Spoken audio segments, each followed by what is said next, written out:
Hello everyone, देखिए अब simple pendulum की हम बात करेंगे और इसका टाइम पीरियड भी निकालेंगे।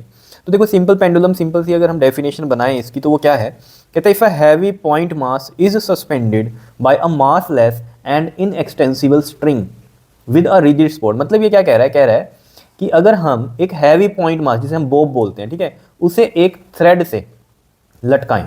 ठीक है, ये बॉब हो गया, हैवी पॉइंट मास हो गया, और ये रहा थ्रेड, और ये इसी को हम क्या बोल रहे हैं, स्ट्रिंग बोल रहे हैं। ठीक है, थ्रेड को। तो ये जो स्ट्रिंग है ये कैसा होना चाहिए, मासलेस होना चाहिए, इसका कोई मास नहीं होना चाहिए, ये नहीं कि कोई मोटा थ्रेड आपने ले लिया। ठीक है, और इनएक्सटेंसिबल भी नहीं होना चाहिए। इनएक्सटेंसिबल का मतलब क्या है कि यहां पर ये नहीं होना चाहिए कि ये हमने बॉब लटकाया और ये ऐसे खींच रहा है। ठीक है, मतलब क्या, ये इलास्टिक नहीं होना चाहिए। ठीक है ना, ऐसा ना हो कि बॉब इधर उधर घूम रहा है, ठीक है, और ये नीचे ऐसे ऐसे भी हो रहा है। बॉब ऐसे नहीं होना चाहिए कि ऐसे होता होता इधर जा रहा है और ऐसे होता होता इधर आ रहा है, नहीं। ये स्ट्रिंग की लेंथ सेम रहनी चाहिए। ऐसा नहीं है कि इसको हमने लटकाया और ये ऐसे ऐसे यहाँ पर हो रहा है। जैसे हमने देखा ना, अगर इलास्टिक होती यहाँ पर तो ये ऑब्वियस बात है ऐसे ऐसे करता है ना, लेकिन ऐसा नहीं होना चाहिए। यानी कि ये थ्रेड सिंपल थ्रेड होना चाहिए आपका। ठीक है, तो इन एक्सटेंसिबल होना चाहिए। Clear. With a rigid sport, यहाँ पर ये हमने रिजिड एक स्पोर्ट दे दी इसको, ठीक है, जिससे इसको लटकाया है थ्रेड को, और ये बॉब है हमारा। ठीक है, then such system is called simple pendulum. इसी को हम क्या बोलते हैं, सिंपल पेंडुलम बोलते हैं।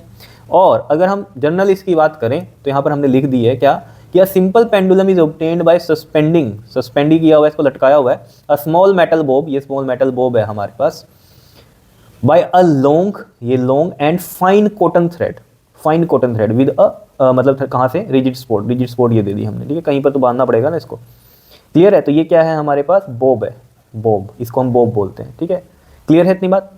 अब बात करते हैं हम इसके टाइम पीरियड की। ये चीज़ अगर आपके समझ में आ गई है तो ये भी चीज़ समझ में आ जाएगी। ये डायग्राम देख के लग रहा होगा मुश्किल, है कुछ नहीं, सिंपल सी बात है। देखो यहाँ पर मैं दोबारा बना दूंगा इसको। ठीक है, हमने क्या किया कि मान लो ये बॉब है और ये किसी एक टाइम पर यहाँ पर आया।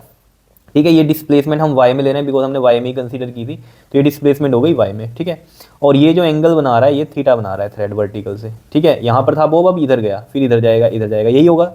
हमने कहा ये इधर आया, तो इसमें हम कंसीडर करें कि इस बॉब के ऊपर कितनी फोर्सेज लग रही हैं। इस बॉब पे अगर आप देखो, एक तो ये वर्टिकली डाउनवर्ड वेट लग रहा है mg, ठीक है, और एक ये फोर्स लग रही है इस पर टेंशन, टेंशन भी तो होती है ना, जो कि इस तरीके से लगेगी। अब यहाँ पर देखना, टेंशन तो पता है ना आपको, कोई भी चीज़ ऐसे इस तरह जा रही है तो इस पर एक टेंशन फोर्स लगती है। ठीक है, यहाँ पर एक चीज़ समझना, ये जो mg है ये दो कंपोनेंट में डिवाइड होगा। एक होगा किसमें, mg कोस थीटा में। अब देखो जरा यहाँ पर अगर आपको समझ में आ रही है कि ये वाली जो टेंशन है, ये वाली, ये इसके साथ बैलेंस हो जाएगी इस mg कोस थीटा के साथ। अब देखो जरा, ये एक लाइन है हमारी स्ट्रेट, ठीक है, और ये एक लाइन, ये क्या होगी, दो एक पैरेलल लाइंस हो गई। दो पैरेलल लाइंस के बीच में ये देखो आप ध्यान से देखो, ऐसे बनाओ, ये है हमारे पास इस तरीके से, ठीक है, और ये ही लाइन ऐसे निकल रही है। ठीक है, तो ये जितना एंगल होगा उतना ही ये एंगल होगा, होगा कि नहीं होगा बताओ। दो पैरेलल लाइंस है और ये क्या है, इनकी इंटरसेक्टिंग लाइन है, तो ये जितना एंगल होगा ये भी तो क्या होगा, हमारे पास उतना ही एंगल होगा, ये थीटा होगा, ये भी थीटा होगा। कौन से एंगल्स होंगे ये बताओ जरा, कॉरस्पॉन्डिंग एंगल होते हैं, पता होगा आपको ये सब। ठीक है, क्लियर है इतनी बात। ठीक है, तो ये थीटा है अगर हमारे पास, तो ये एंगल भी क्या है हमारा, थीटा है।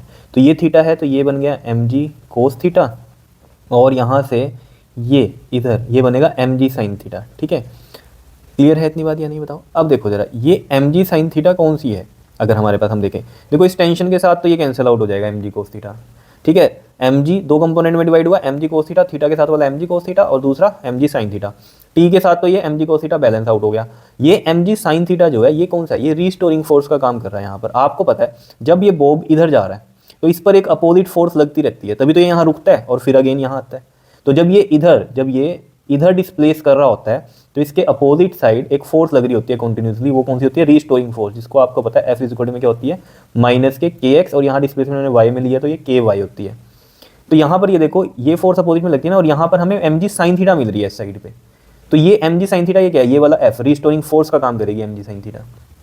क्लियर है, और माइनस आएगा, क्यों आएगा माइनस, क्योंकि जब ये इधर डिस्प्लेस्ड हो रहा है तब ये अपोजिट में फोर्स लगती है, तो ये माइनस का mg साइन थीटा आएगा, जैसे कि माइनस का ky था। ठीक है, यही सब लिखा हुआ है यहाँ देख लो। Suppose at any instant during oscillation the bob lies at position p, जैसे ये वाले डायग्राम को देखो, यही सेम डायग्राम है, यहाँ ये बनाया हुआ है साफ साफ। ठीक है, p पे लाई कर रहा है मान लो, तो इसकी डिस्प्लेसमेंट जो हो जाएगी हमारी वो हो जाएगी ये p, m से लेके p तक डिस्प्लेस्ड हो गया, जिसको मैंने y बोल दिया यहाँ पर। ठीक है, and the thread makes an angle theta with the vertical, ये देख लो, ये थ्रेड वर्टिकल के साथ, ये वर्टिकल हो गया, इसके साथ एंगल थीटा बना रहा है। ठीक है, क्लियर है, कोई दिक्कत वाली बात नहीं, इसमें समझ में आया। यहाँ पर वही है कहानी कि जो फोर्स एक्ट कर रही है इस पर बोब पर, वो कौन कौन सी कर रही है, एक तो कर रही है वेट mg, ये वर्टिकली डाउनवर्ड हो रहा है, और टेंशन t, ये टेंशन t इस थ्रेड पे लग रही है, ठीक है। mg दो कंपोनेंट में डिवाइड हुआ, mg कोस थीटा, ये वाला mg कोस थीटा, क्योंकि ये एंगल थीटा है तो ये भी थीटा कोरस्पॉन्डिंग एंगल हो गए, ठीक है ना, क्योंकि ये दो पैरेलल लाइंस हो गई है ना, और ये इंटरसेक्टिंग लाइन होगी तो ये कोरस्पॉन्डिंग एंगल्स हो गए। तो यहाँ पर देखो ये mg कोस थीटा में डिवाइड हुआ mg, और mg साइन थीटा में हुआ है ना, थीटा के साथ वाला ही कोस में होता है, ठीक है। तो ये वाला तो इसके साथ बैलेंस आउट करेगा। ये mg साइन थीटा मैंने आपको बताया क्या है, रिस्टोरिंग फोर्स है, क्योंकि जब बॉब इधर से इधर जा रहा है तो उसके अपोजिट में एक फोर्स लगती है कंटिन्यूसली, रिस्टोरिंग फोर्स, तभी तो यहाँ के रुकता है और ये वापस इधर आता है। तो जब डिस्प्लेसमेंट इधर हो रही है तो एक फोर्स लगती है, वो है रिस्टोरिंग फोर्स, तो इस डायरेक्शन में जो फोर्स है वो क्या है, mg साइन थीटा है, ठीक है। तो यही लिखा हुआ है हमने यहाँ पर, ठीक है। और रिस्टोरिंग फोर्स है, जैसे कि मैंने आपको बताया था, साइन माइनस का आएगा, क्यों आएगा, क्योंकि डिस्प्लेसमेंट इधर हो रही है तब वो फोर्स इधर लगती है, तभी तो यहाँ रुकता है और फिर ये इधर चलता है, समझ रहे हो। तो ये रिस्टोरिंग फोर्स की तरह एक्ट करेगा mg साइन थीटा। तो यहाँ पर लिख भी दिया है कि mg sine theta is the net force acting on the bob and tends to bring it, क्योंकि नेट फोर्स अब कौन सी रह गई बोब पर, mg साइन थीटा, बिकॉज ये वाली तो इसके साथ बैलेंस आउट हो गई टेंशन से और इससे mg कोस थीटा से, तो अब कौन सी रह गई है, mg साइन थीटा। तो mg sine theta is the net force acting on the bob and tends to bring it back to the mean position, यही इसको बैक लेके आ रही है मीन पोजीशन पे। तो जो रिस्टोरिंग फोर्स है अब क्या बन जाएगी, वो F इक्वल में mg साइन थीटा और साथ में माइनस आएगा, बिकॉज डिस्प्लेसमेंट इधर होती है और वो फोर्स अपोजिट में लगती है तो माइनस आएगा, ठीक है। क्लियर है इतनी बात, कोई दिक्कत वाली बात नहीं है इसमें, ठीक है। अब यहाँ पर आपको पता है जो ये थीटा एंगल है ये बहुत ही छोटे एंगल है, ठीक है। सिंपल सी बात ये चीज़ समझनी है आपको, सिंपल हार्मोनिक मोशन होता है इसमें और सिंपल पेंडुलम है ये हमारा, तो इसमें जो थीटा रहता है वो छोटे रहता है, बिकॉज ये वाले जो इसकी डिस्प्लेसमेंट होती है ना कम होती है, ठीक है। तो ये एंगल छोटे रहते हैं, तो हम यहाँ लिखेंगे फॉर, यहाँ लिख लेते हैं फॉर स्मॉल एंगल, क्या बोलते हैं हम, साइन थीटा को हम अप्रोक्सीमेट थीटा लिख लेते हैं, क्लियर। और थीटा आप यहाँ से देखो जरा, अगर आप यहाँ से देखोगे तो ये इस तरीके से अगर हम देखें, थीटा क्या होता है, लेंथ ऑफ एन आर्क, मैं यहाँ लिख दूँ length of an arc upon में रेडियस, ये थीटा होता है, ठीक है। अगर मैं आपको यहाँ पर समझाऊँ इसको इस तरीके से, देखो जैसे ये है, ठीक है, ये हो गया और ये हो गया, ठीक है, ये एंगल है थीटा और ये है लेंथ ऑफ एन आर्क, इसको मान लो एल, और ये क्या है रेडियस। तो जो थीटा का फॉर्मूला बनता है वो बनता है एल अपॉन में आर। तो यहाँ पर कैसे बनेगा, इसमें सोचो, अगर ये हम लेंथ ऑफ एन आर्क ले रहे हैं तो ये देखो ये पूरा एक सर्कल ऐसे बनेगा, बड़ा ऐसे ही बनेगा। अगर मैं यहाँ बना के दिखाऊँ तो ये इस तरीके से बनेगा, ठीक है। तो इसमें अगर आप देखोगे ये थीटा है, ये क्या है लेंथ स्ट्रिंग की एल, और ये क्या हो गया इसका बताओ, लेंथ ऑफ एन आर्क, और ये एल जो है ये एज ए रेडियस का काम करेगी, है ना, ये वाली, क्योंकि ये एल ली है ना हमने स्ट्रिंग की लेंथ, और ये क्या हो गई हमारी लेंथ ऑफ एन आर्क, ठीक है, जो कि यहाँ पर हमने ली थी ये एल, और यहाँ पर क्या है ये वाई है, जितनी डिस्प्लेसमेंट हुई, ठीक है। क्लियर है इतनी बात। तो यहाँ से आपको कंफ्यूज नहीं होना कि ये लेंथ है, ठीक है। मैं रेडियस इसको कंसीडर करूँगा बिकॉज ये सेंटर लेके अगर हम एक सर्कल लगाएं तो ये लेंथ ऑफ एन आर्क बनेगी, तो यानी कि ये क्या हो जाएगा, अगर यहाँ पर लिखूंगा मैं तो ये बनेगा वाई, और ये वाली जो रेडियस है ये हमारी क्या बन गई, एल बन गई। कोई इसमें दिक्कत है तो बता दो, सिंपल सी बात है, ठीक है। ये हम यहाँ पर पुट करते हैं, तो देखो जरा क्या होगा, यहाँ लिखते हैं हम now F is equal to में माइनस एम जी, थीटा बन जाएगा साइन थीटा का थीटा, और ये वाली वैल्यू पुट करो माइनस में एम जी, और थीटा की वैल्यू पुट करो वाई अपॉन में एल, ठीक है। अब यहाँ पर देखो जरा, आप अगर कंसीडर कर रहे हो एफ क्या होता है, मास इंटू एक्सेलरेशन, तो ये मैं यहाँ पर लिखूँ, और ये माइनस का एम जी वाई अपॉन में एल हो गया, ये एम से ये एम गया, ए इज इक्वल टू में कितना आ गया हमारे पास यहाँ से माइनस का जी वाई अपॉन में एल। क्लियर, कोई दिक्कत हो तो बताओ इसमें। अब एक्सेलरेशन का आपको फॉर्मूला पता है, क्या होता है बताओ, acceleration in S H M अगर आपको याद हो तो ये हमने निकाला था माइनस का omega square Y is equal to में, अभी कंफ्यूज मत होना, वाई की जगह कहीं जगह एक्स लिखा हुआ है, तो उसमें कोई कंफ्यूज होने वाली बात नहीं है, हम डिस्प्लेसमेंट वाई से ले रहे हैं तो इस वजह से ऐसा है। तो ये माइनस का जी और ये वाई अपॉन में एल, देखो अब यहाँ से माइनस से ये माइनस गया, ये वाई से ये वाई गया। अगर यहाँ से देखें हम ओमेगा स्क्वायर कितना आ रहा है हमारे पास यहाँ से जी बाई एल, यही आ रहा है जी बाई एल।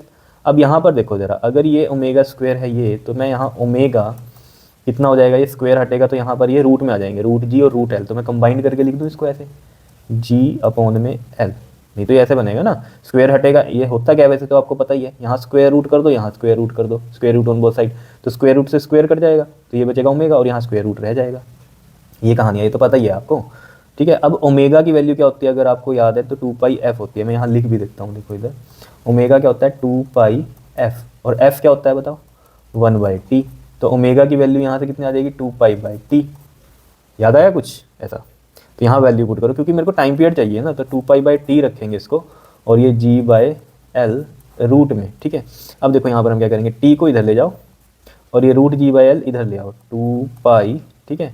अब यहाँ पर देखो जब इसको हम इधर लेकर आएंगे तो समझना ये अलग अलग ही है, वैसे रूट जी इधर है और रूट एल यहाँ है, ठीक है। रूट एल यहाँ चला जाएगा और रूट जी नीचे आ जाएगा, तो ये ऐसे आ जाएगा, देखो रूट में एल यहाँ आ जाएगा और ये जी यहाँ आ जाएगा, तो ये टाइम पीरियड आ गया हमारे पास, ठीक है। मैं यहाँ लिख देता हूँ अलग से भी कि टाइम पीरियड कितना आ गया, 2 पाई अंडर रूट में एल बाय जी।